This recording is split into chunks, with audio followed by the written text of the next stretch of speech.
하나님 말씀은 구약성경 신명기 31장 14절에서 17절까지입니다. 우리 같이 한 목소리로 함께 읽겠습니다. 여호와께서 모세에게 이르시되 내가 죽을 기한이 가까웠으니 여호수아를 불러서 함께 회막으로 나오라. 내가 그에게 명령을 내리리라. 모세와 여호수아가 나아가서 회막에 서니 여호와께서 구름 기둥 가운데에서 장막에 나타나시고 구름 기둥은 장막문 위에 머물러 있더라.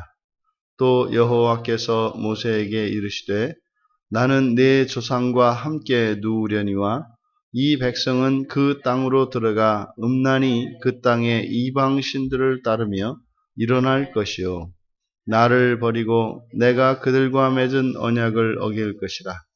내가 그들에게 진노하여 그들을 버리며 내 얼굴을 숨겨 그들에게 보이지 않게 할 것인즉 그들이 삼킴을 당하여 허다한 재앙과 환난이 그들에게 임할 그때에 그들이 말하기를 이 재앙이 우리에게 내림은 우리 하나님이 우리 가운데 계시지 않은 까닭이 아니냐 할 것이라. 아멘. 이스라엘의 불신앙 예고라고 설교 제목을 정했습니다. 이제 여호와 하나님께서 모세에게 죽을 기한이 가까웠다. 그래서 죽을 기한이라고 되어 있으니까 이렇게 사람이 죽을 날이 정해진 게 아니냐 이렇게 우리가 오해하기 쉬운데 여기서 기한이라고 번역된 말은 그냥 날들입니다. 날들.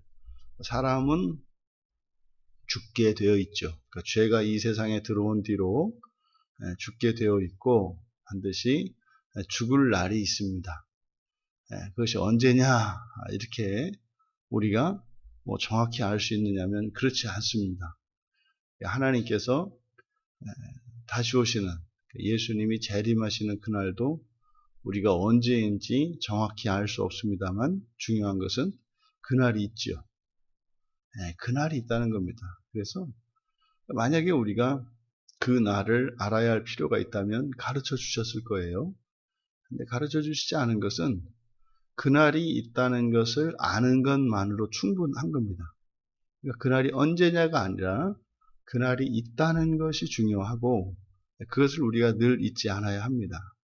이것은 마찬가지로 예수님이 재림하는 것이 세계적이고 우주적인 종말이라면 개인적인 종말은 죽음이죠. 그래서 우리들에게도 죽을 날이 있다는 거예요. 죽을 날. 이제 우리 딸 중에 하나가 이렇게 큰 딸이 연락이 왔어요. 어제 괜찮으셨나요? 요즘 괜찮으신가요? 괜찮으신 데 없나요? 그래서 왜 그러냐 그랬더니 꿈을 꿨는데 아빠가 일주일 남았다고, 일주일밖에 이제 못 산다고. 그래서 이제 개꿈이라고 하려다가 효녀의 꿈이라고 이제 답장을 이제 해줬어요. 근데 그러니까 대뜸이 그러더라고요. 건강검진 하셨나요? 그러니까 꿈을 꿔도 누군가의 죽음에 대해서, 사랑하는 누군가의 죽음에 대해서 꿈을 꿨을 때 이제 삶을 돌아보게 되고 이런 기회가 되는 거예요. 그렇죠? 그러면 사람이 반드시 죽는다는 거, 죽는 날들이 있다, 죽을 날들이 있다는 거. 그리고 우리가 영원히 살 것처럼 살아가는데 그렇지 않고 반드시 죽는다는 거. 저도 이제 한번 그 이야기를 듣고 내가 죽을 날을 준비 안 하고 있구나. 그래서 이제 죽을 준비를 잘 해야지. 이제 그런 생각을 하게 됐는데 사람은 죽을 날이 있어요. 근데 희한한 것은 그다가 복수형을 썼어요. 사람은 한 번 나서 한 번 죽잖아요. 근데 여기다 이렇게 복수형을 써놨어요. 그러니까 이것이 또 이제 의미하는 바가 있겠죠. 중요한 것은 우리가 죽을 날이 있다. 죽을 날이 있다 라고 하는 것은, 그러면 그것이 의미하는 바, 우리가 이 세상에 태어났고 그리고 이제 죽게 되는데, 태어나고 죽기까지 그 사이의 시간이 어떠한 목적, 하나님께서 우리를 이 세상에 살게 하신 특별한 목적이 있어요. 그걸 이제 우리가 부르심이라고 하죠. 부르심. 그래서 하나님의 부르심에는 이유가 있고 목적이 있습니다. 그럼 우리가 이 세상에 부르심을 받고 이 세상을 살아가는 것, 그 인생 안에 그 하나님의 특별한 목적, 이것을 우리가 사명이라고 해요. 그럼 사명이 있는 거죠, 사명. 근데 이제 하나님께서 모세에게 죽을 날이 가까웠다라고 하면서 주신 말씀을 보니까 이제 그가 이제 할 일을 다 한 거예요. 왜냐하면 주신 말씀을 보니까 여호수아를 불러서 함께 회막으로 나오라는 거예요. 그래서 이제 모세의 후임자를 세우시는 거죠. 그러니까 모세의 후임자를 세우시는 거니까 모세가 할 일을 다 한 거죠. 그래서 사람이 언제 죽느냐, 이것이 아니라 죽는 날이 있다는 것을 꼭 기억하고 우리가 마쳐야 할 사명을 마치는 것. 그러니까 사실 우리에게 주신 이 한 날 한 날을, 인생 전체를 돌아보아서 하나님께서 우리에게 주신 그 사명을 마치는 일에 힘을 써야 할 것입니다. 그게 이제 그리고 그 마지막 사명이 무엇이에요? 바로 여호와 앞에서 계승자를 세우는 거예요. 그러니까 한 사람이 가지고 있는 사명은 시대적일 뿐만 아니라 이것은 세대를 이어 계승되어져 갑니다. 그러니까 우리도 우리의 앞선 누군가의 그 사명의 바톤을 이어받아서 우리의 인생이라고 하는 경주를 마치는 때가 오는 거죠. 그럼 그것으로 끝이 나는 것이 아니라 우리는 또 그 사명을 다음 주자에게 물려주어서 그 사명이 계속되도록 계승되어야 한다. 근데 문제는 그 사명과 상관없이 살고, 그러니까 만약에 인류의 역사를 이어달리기라고 생각을 한다면, 우리들 각자가 살아왔던 인생을 돌아보고 우리의 가문과 우리의 교회 안에서 나와 나의 손조와 나의 후손들을 이어보면 어떤 경우에는 그 바톤이 땅에 떨어져 있고, 그러니까 그 바톤을 줍지 않고 그냥 몇 세대가 계속 운동장을 도는 사람들도 있겠고, 그죠? 또 바톤 없이 막 뛰다가 그 중에 그것을 깨달은 누군가 한 주자가 바닥에 떨어져 있는 그 사명의 바톤을 들고 다시 뛰기 시작한 그런 가문, 그런 교회가 있을 테고, 어떤 것은 꾸준히 뛰는 데가 있을 거죠. 여러 가지 경우가 있을 거예요. 그러니까 이 사명의 바톤을 집어들고 그것을 이어주는 것, 이것이 너무나 중요하겠다. 이제 여호수아가 모세와 함께 회막에 섰습니다. 그리고 이제 그 사명이 이제 여호수아에게 계승이 되고 있는 장면이죠. 하나님께서 이제 그들 앞에 장막에 나타나셨습니다. 그리고 구름 기둥은 장막문 위에 머물러 있더라. 여기서는 이제 여호와와 구름 기둥을 나누어서 설명하고 있어요. 그러니까 구름 기둥은 하나님의 임재를 나타내는 것이죠. 그런데 구름 기둥 자체가 하나님은 아니죠. 그러니까 구름 가운데에 하나님이 계시니까요. 그러니까 장막에 나타나셨다. 근데 구름 기둥은 장막문 위에 머물러 있다. 그러면 이제 사람으로 치면 마치 장막에 하나님이 계신데 그 위에 허공에, 그 위에 이제 구름이 떠 있는 이런 모습이겠습니다만, 실제로 구름이 그렇게 있는 거겠죠. 구름이 있는 것이겠고, 장막에 나타나셨다라고 하는 것은 하나님의 임재. 그래서 여기는 모세와 여호수아와 여호와가 한 자리에, 한 공간에 있었음을 나타내는 거죠. 이것은 오늘날 우리들에게도 여전하지 않습니까? 오늘날 하나님께서 우리에게 나타나시는 방식은 우리의 마음 가운데 계시죠. 우리의 내주하시니까요. 이제는 이 장막이, 이 성막이 가시적인 물리적으로 밖에 세워져 있는 공간이었지 않습니까? 근데 이제는 우리들의 몸이 하나님이 거하시는 성막이 되셨어요. 거룩한 성소가 됐죠, 우리가. 그래서 하나님이 우리 가운데 계시는 거죠. 그러면 지금 이 자리에 여호와께서 구름 기둥 가운데에서 나타나신 것과 그 앞에 모세와 여호수아가 이렇게 함께 서 있는 것이나 오늘 우리들이 지금 이곳에서 하나님을 예배할 때 지금 우리가 함께 있는 것이나 하나도 다르지 않습니다. 실제로 우리는 종종 그런 말해요. 하나님을 직접 눈으로 뵐 수만 있다면, 하나님의 음성을 친히 듣기만 한다면 뭔가 좀 내가 좀 달라지지 않겠는가. 하나님을 좀 잘 믿고 잘 순종하면서 살지 않겠는가. 지금 사실 광야에서 살았던 이스라엘 백성들이 하나님의 임재를 두 눈으로 직접 목격했던 사람들입니다. 그리고 하나님의 음성을 친히 들었던 사람들입니다. 오랜 기간 동안요.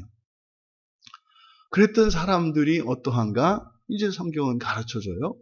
근데 여호와께서 하시는 말씀이 깜짝 놀랄 말씀이에요. 이제 모세는 조상과 함께 누울 것이다. 이 조상과 함께 눕는다는 것이 단순한 죽음을 의미하는 것이 아니라 이것은 복된 죽음이에요.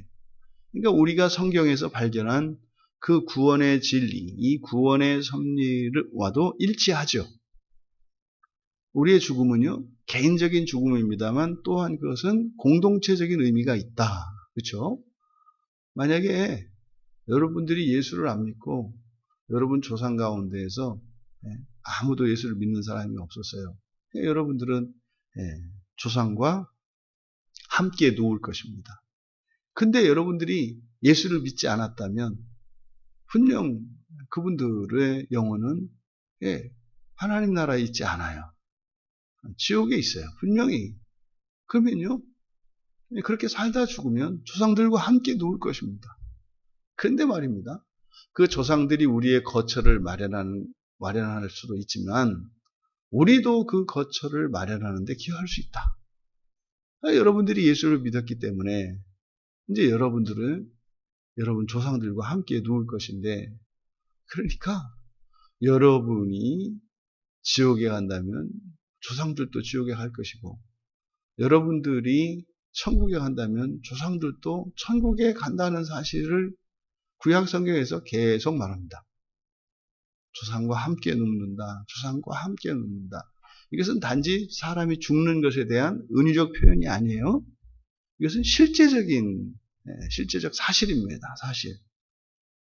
그러니 여러분이 예수 그리스도를 주로 영접하고 그 믿음을 따라 살게 되어 여러분과 여러분의 조상들이 영원히 함께 살 곳은 하나님 계신 그 나라가 된 거죠. 주의할 것은 뭐다? 부활의 순서는 다르다. 부활하는 순서가 다를 수 있다. 하지만 여러분보다 앞서는 선조는 없을 가능성이 매우 많죠. 왜냐하면 우리가 예수를 믿고도 이렇게 살았는데 예수 안 믿고 살아가는 게 뭐 어떻겠습니까? 사람들 앞에서는 대단해 보이고 성인 군자와 같고 정말 법이 없어도 살 사람 같겠습니다만 만약에 그런 분이 계시다면 먼저 부활을 하겠죠. 근데 성경은 말씀하거든요. 하나님을 알지 못하고 예수 그리스도를 믿지 못한 상태에서 인생을 살아갈 때 우리들이 모르는 게 하나 있는데 그게 가식이라는 거거든요. 그게 허물이라고요. 사람들에게는 인정받을지 몰라도 또 나 자신도 그렇게 잘못한 것 없이 살았다고 생각할 수도 있어요. 근데 문제는 우리 안에 가식이 있다는 겁니다. 이게 죄와 허물로 인한 거죠. 이거는 아주 태생적인 거라서 이렇게 의식적으로 그런 게 아니에요. 그 자체가 가식이거든요.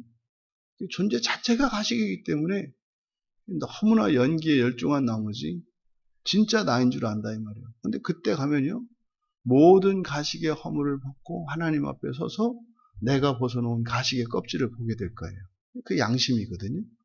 그날에 가면 그걸 알게 돼요. 그러니까 사실 내가 만약에 예수를 처음 믿었다면 나의 인생살이 자체가 지금까지 내 이전에 사셨던 조상들보다 가장 내가 거룩하고 온전했다 이렇게 얘기할 수는 없겠죠. 하지만 예수를 처음 믿었다면 당신의 삶이 당신 가문에서 조상 가운데에서 가장 거룩한 삶을 산 것임에 틀림이 없다. 이제 모세는 이제 죽을 차예요. 이제 죽을 날이 가까웠어요. 그런데 그는 복된 죽음이 약속되고 있어요. 그러니까요, 인생을 이제 다 마치고 죽는 그 일이 참으로 복된 일이에요. 근데 말입니다, 이제 여호수아와 이 백성들은 살 자들이에요. 모세는 죽을 자고 이들은 살 자들이에요. 근데 이 살 자들이 그러면 어떻게 되는가? 이 백성은 그 땅으로 들어가서 음란히 그 땅의 이방신들을 따르며 일어날 것이다. 모세는 죽어서 조상들과 함께 묻혀 하나님의 나라에 갈 것입니다. 근데 앞으로 살 날이 남아있는 이 백성들은 이방신들을 따르고 이제 여호와를 버릴 겁니다. 여러분, 죽어서 하나님과 함께 있는 것이 낫습니까? 살아서 하나님을 버리는 게 낫습니까? 차라리 죽어서 하나님과 함께 있는 게 낫죠. 그래서 죽느냐 사느냐가 중요한 게 아니라 무엇이 중요해요? 하나님과 함께 살아가느냐, 하나님을 버리고 사느냐가 중요한 거예요. 그러니까 사느냐 죽느냐가 아니에요. 하나님과 함께 하느냐, 하나님을 버리느냐. 그러니까 우리가 이 세상을 살아가는 동안 마음을 쏟고 힘을 써야 하는 것이 무엇이에요? 하나님과 함께 사는 겁니다. 하나님과 함께. 차라리 내가 하나님과 함께 살 수 없다면 하나님 지금 내 생명을 거두셔서 하나님과 함께 할 수 있다면 차라리 내 생명을 거두어 주십시오 라고 하는 것이 잘하는 기도인 거죠. 그럼 이들이 이방신을 따르고 여호와를 버릴 것이다. 그러면요, 단순히 우상을 섬기고 하나님을 떠난다는 것은 종교적인 것이고 우리 어떤 마음가짐 이것이 아니라 이것은 우리의 삶, 다른 삶을 선택하는 것이라는 것을 가르쳐 줘요. 그것을 뭡니까? 언약을 어긴다는 것. 그러니까 그러니까 우상을 섬기면, 다른 신을 섬기면 그것이 하나님을 떠나는 것이고, 그 하나님을 떠나는 것과 우상을 섬기는 것은 동시에 일어나는 사건이에요. 그럼 여러분, 우리가 하나님을 섬기지 않으면 그 순간 우리는 누구를 섬기는 거예요? 아무도 안 섬기는 것이 아니라 그것이 우상을 섬기는 거예요. 이게 그리스도인들이 착각하기 쉬운 겁니다. 예배 가운데 주시는 하나님 은혜에 대한 감격과 감사가 없어요. 일상생활에서 성경책을 한 번도 펴는 적이 없어요. 그리고 기도할 생각도 안 나고 기도도 안 해요. 정신없이 살다 보니까 교회에 와 있고 정신없이 살다 보니까 교회에 와 있고 이런 식으로 살고 있다면 그 사람은 하나님을 떠난 사람이에요. 하나님을 떠난다는 게 무슨 적극적으로 이렇게 무당을 찾아가고 석상, 목상 앞에 가가지고 물 떠놓고 뭘 하는 이것만 우상을 섬기는 것이 아니라 우리는 이때 당시에 이스라엘 자손들은 가시적으로 보이는 하나님을 섬겨요. 이렇게 우리의 몸으로 들리는 하나님을 섬겨요. 그러니까요, 하나님 앞에 서는 게 이들은 그 성소에, 하나님 계신 그 성소에 나오느냐 안 나오느냐, 이것이 하나님을 섬기느냐 이방을 섬기느냐를 결정을 해요. 왜요? 이때는 가시적인 하나님이니까. 근데요, 이제는 우리 안에 하나님을 모시고 살잖아요, 우리가. 그럼 우리가 하나님을 섬기느냐 귀신을 섬기느냐 하는 것은 우리의 마음에 있어요. 예배당 안에서도 얼마든지 귀신을 섬길 수 있고요. 예? 또 예배당 밖에서도 얼마든지 하나님과 함께 동행할 수 있어요. 근데 조심할 것은, 그래? 그럼 교회 안 나와도 되는 거구나. 교회에서 하나님을 섬기지 못하면 절대로 밖에서는 못 섬겨요. 이 세상 가운데서 가장 하나님과 함께하고 하나님을 잘 섬길 수 있는 곳이 교회거든요. 그러면요, 가장 좋은 여건, 가장 힘쓸 수 있는 그곳에서 할 수 없다면 절대로 거길 떠나서는 안 되는 거예요. 예외는 있지 않겠느냐? 예외는 현실적으로 물리적으로 교회 앞에 갈 수 없는 경우, 이런 경우에는 그게 가능하죠. 지금 코로나 때문에 인터넷으로 부득이하게 화면으로 이렇게 예배를 참여해야 하는 이런 일들을 경험하게 돼요. 우리가 한번 해보니까 저도 알겠더라고요. 노예 때 이렇게 노예를 다 함께 할 수 없으니까 나눠서 이제 화면으로 하는데 힘들더라고요. 예배를 하는데요, 이렇게 마치 이렇게 담을 허물어 놓은 집 같다 그래야 될까? 생각이나 이렇게 들어오는 게 그냥 자연스럽게 들어오더라고요. 얼마나 방해를 많이 받는지 몰라요. 그러니까 목사인 저조차도 더더군다나 노예에 가서 예배를 드리는데 내 무슨 느낌이 아주 프리해요. 자유로워요. 그러니까 이게 넘나드는 게 그냥 쉽더라고요. 그냥 이런 거구나. 이런 거구나. 그러니까 이게 예배당이라고 하는 이 울타리가 얼마나 우리에게 중요한 것이고 이게 큰 영향을 주는 것인지 저도 그걸 경험을 해봐서 알죠. 이걸 여러분들이 잘 기억하셔야 돼요. 그러니까 사실 우리의 예배의 수준은 우리의 인생의 수준이에요. 이걸 잊지 마셔야 돼요. 만약에 하나님을 떠난다면 자연히 연결되는 게 뭐냐면 언약을 어기는 거예요. 언약을 어기는 것은 뭡니까? 하나님이 함께 하시는 인생을 거부하고 다른 인생을 살겠다고 하는 거거든요. 그러면 언약을 벗어난 새로운 인생, 내가 생각하는 나만의 인생은 어떤 인생이 있느냐?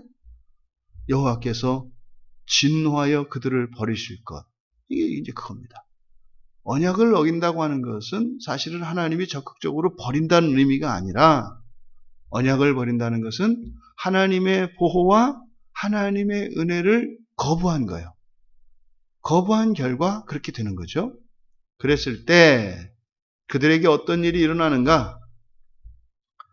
여호와께서 얼굴을 숨겨 보이지 않게 하실 것. 이게 이제 바로 억제하시는 은혜를 거두시는 거예요. 억제하시는 은혜. 억제하시는 은혜는 뭡니까? 그렇게 원망스럽고 불평이 많은 저주받은 것 같은 인생 가운데에서도 하나님께서 보호하시는 은혜예요.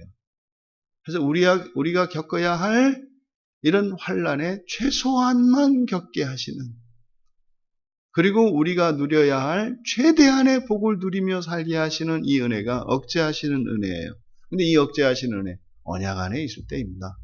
그런데 그것을 벗어나면 얼굴이 숨겨 보이지 않게 되는 건데, 그게 무엇을 의미하는가? 그들이 삼킴을 당해서 허다한 재앙과 환난이 그들에게 임할 것. 저는 예수를 안 믿던 집안에서 예수를 처음 믿었기 때문에 하나님의 언약 안에 들어온 것과 언약 밖에 있는 것이 지금 본문에서 말씀하는 것처럼 허다한 재앙과 이런 허다한 재앙과 환난이 그 차이라는 것을 전 피부로 확 알겠어요.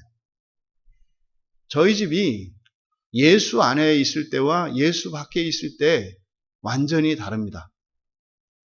마치 광야에서 그 햇빛이 강렬하게 내리쬐는데 언약 안에 있는 자들이 구름의 그늘 아래 있고 언약 밖에 있는 자들은 쨍쨍 내리지는 떼약볕에 있는 것과 같이, 또 밤이면은요 그 시뻘건 불기둥 아래에 있는 이스라엘 자손과 시커먼 암흑 속에 있는 그 밖에 있는 자들의 대조와 같이 어느 가정에 예수 그리스도의 복음이 들어가고 그 가정이 언약 안에 서게 되면 분명히 일어나는 일이 뭐냐면 그렇게 많았던 풍파가 사라지는 거예요.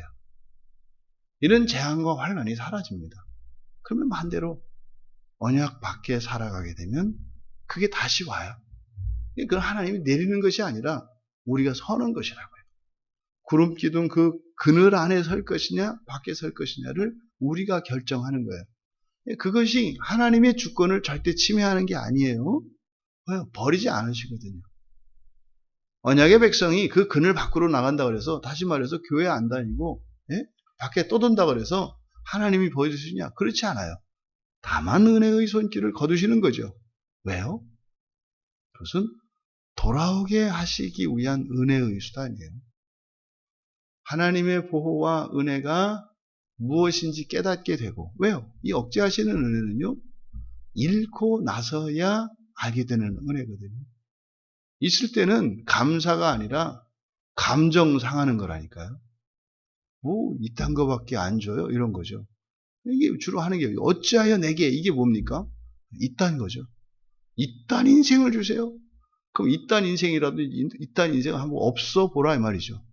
그 이딴 인생은 하나님의 은혜 아래서 생각하는 이딴 것은 떠나고 나면 그 많은 환난과 재앙들이 닥쳤을 때 그 과거에 이딴 것이라 생각했던 그것이 얼마나 큰 것이고, 그것은 사람의 힘으로 얻을 수 있는 게 아니라는 것을, 다시 말해 하나님의 은혜가 무엇이고 하나님의 보호가 무엇인지를 깨닫게 되는 수단이 되죠. 그런 기회를 주시는 거죠. 그래서 돌아오게 되는 겁니다. 그래서 그들이 그러한 재앙과 환난을 겪으면서 깨닫게 되는 게 있어요. 네? 아, 우리 하나님이 우리 가운데 계시지 않은 까닭이구나. 이게 이제 예수님이 하신 탕자의 비유입니다. 그러면 이들이 이방신들을 따르다가 참 하나님께로 돌아오게 되는 거예요. 이게 참 가슴 아픈 일입니다. 인생의 환난을 만나고서야 하나님 앞에 돌아오는.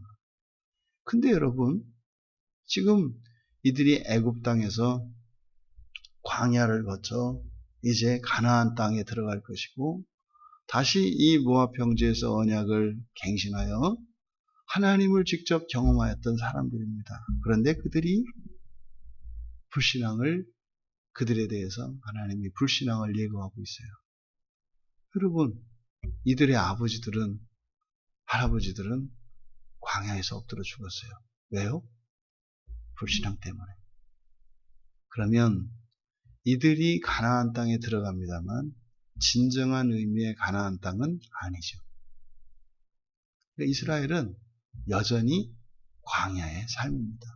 지금 하나님께서 말씀하시는 것은 젖과 꿀이 흐르는 땅으로, 그 약속의 땅으로 내가 너희들을 인도하겠다고 약속을 했으니 그 땅으로 인도하겠다만 너희들의 심령은 여전히 광야로다.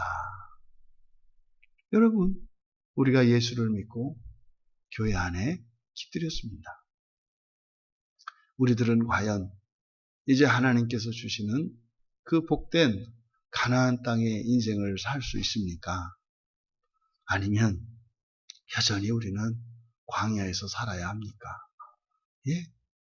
구약에서 약속하신 그 가나안 땅은 장차 예수님께서 이 땅에 이루실 하나님 나라에 대한 예표였습니다.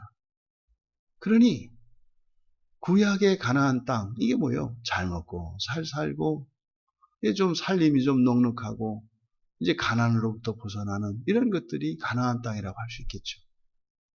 그런데 그래도 그들은 아직 그들의 심령은 광야에 있었던 것처럼, 그 우리가 지금 우리의 삶의 형편이 광야와 같이 척박한 상황이냐, 가나안 땅과 같이 좀 풍족한 상황이냐, 이것이 중요한 게 아니라 정말 하나님 나라에 있을 수 있느냐 없느냐, 무엇을 위해서 살고 있느냐, 그것이 중요한 것이겠죠.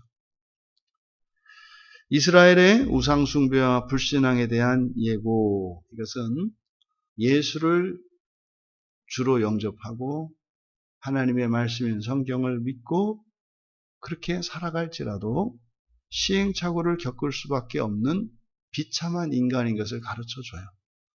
보십시오. 이들은 하나님을 두 눈으로 직접 보았고 귀로 직접 들었습니다. 근데 달라지는 거 없습니다. 여러분, 우리의 삶의 환경이나 이러한 경험들이 하나님을 제대로 믿고 신앙생활을 제대로 하는 것에 영향을 미치지는 않는다. 중요한 것은 뭡니까? 중요한 것은 바로 목표입니다. 그리고 그 목표를 따라 살아가는 것은 뭐다? 사명을 이어받아 사명을 따라 살고 사명을 계승하는 것이다.